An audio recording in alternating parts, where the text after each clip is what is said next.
mesdames les journalistes. Je sais que vous avez tous effectué aujourd'hui les déplacements au cadastre minier pour assister à la séance de remise-reprise qui devait avoir lieu entre les DG sortants, les Semopande et moi-même, Chantal Bachizi, DG entrant. Vous venez de me poser la question du motif exact de ces reports. Dans la correspondance de ces jours, Madame la ministre dit qu'elle a reporté la séance sur instruction de son Excellence Monsieur le Premier ministre. C'est tout ce que je peux vous répondre à ce stade-ci. Donc, ce serait sur instruction de Monsieur le Premier ministre que la séance de remise-reprise d'aujourd'hui a été reportée.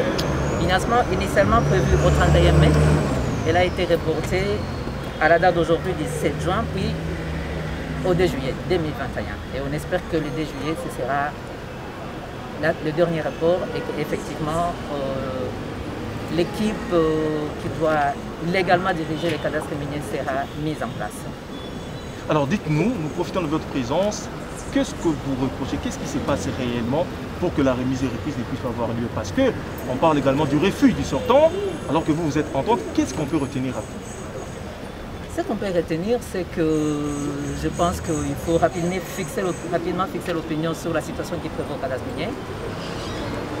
Le président sortant Joseph Kabila avait signé une ordonnance le 27 décembre 2018, mais nommé directeur général du cadastre minier avec un conseil d'administration. Cette ordonnance a été envoyée en bonne et due forme au ministre des Mines, en même temps que d'autres ordonnances signées à la même date dans le secteur des mines. Il y avait une ordonnance pour les cadastres miniers, pour les CSC, pour les SAMP, pour les services géologiques nationaux et pour les CRM. Je ne sais pas pour quelle raison le ministre des Mines à l'époque a notifié aux 4 autres responsables des services que je viens de citer, les a mis en place et il a mis de côté l'ordonnance me nommant au cadastre. Ça c'est en janvier 2019. Depuis 2019 jusqu'à aujourd'hui, les différents ministres des Mines successifs ont gardé cette ordonnance dans leur frigo, je ne sais pas pour quel motif. Ce n'est qu'avec l'arrivée de son Excellence Madame Samba Kalambay que finalement elle a examiné les dossiers. Elle a trouvé qu'il y avait des illégalités par rapport au fait qu'on a refusé de me notifier sans motif cette ordonnance, et c'est comme ça qu'elle m'a notifié le 26 mai 2021 l'ordonnance me nommant directeur général du cadastre minier. Donc à ce niveau ici, je suis muni et d'une ordonnance présidentielle me nommant directeur général et de la notification.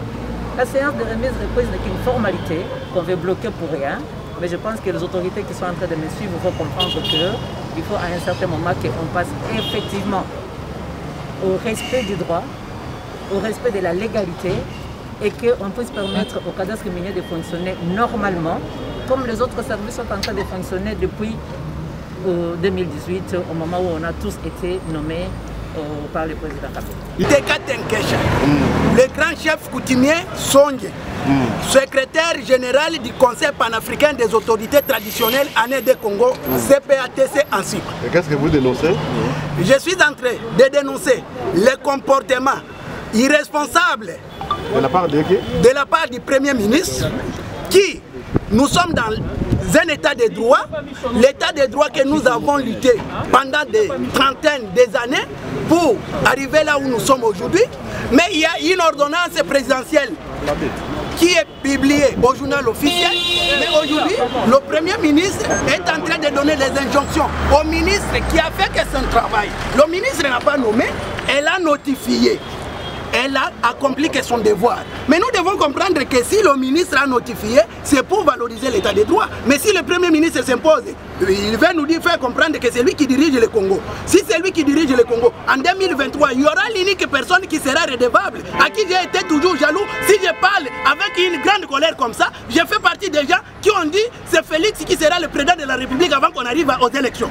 Et si aujourd'hui, nous sommes en 2023, l'unique personne qui sera redevable devant le peuple congolais, c'est le président de la République. Ce ne sera pas toute son équipe.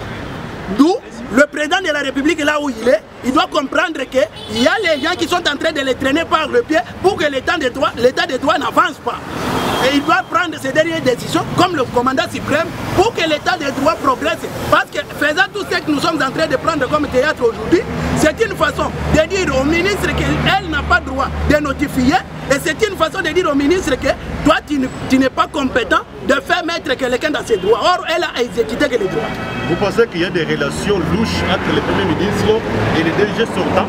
Bon, les relations louches, ça c'est ça.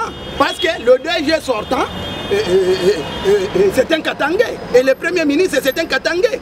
Et il y a autant de manœuvres qui datent de longtemps de la part de ce dernier, faisant croire aux gens qu'il est intouchable, il est à la mêlée. Mais ce qui me fait moi étonner, nous, peuple congolais qui pouvaient penser à soutenir que ce qui est droit, et les gens honnêtes, nous sommes en train de soutenir que ce qui n'est pas utile.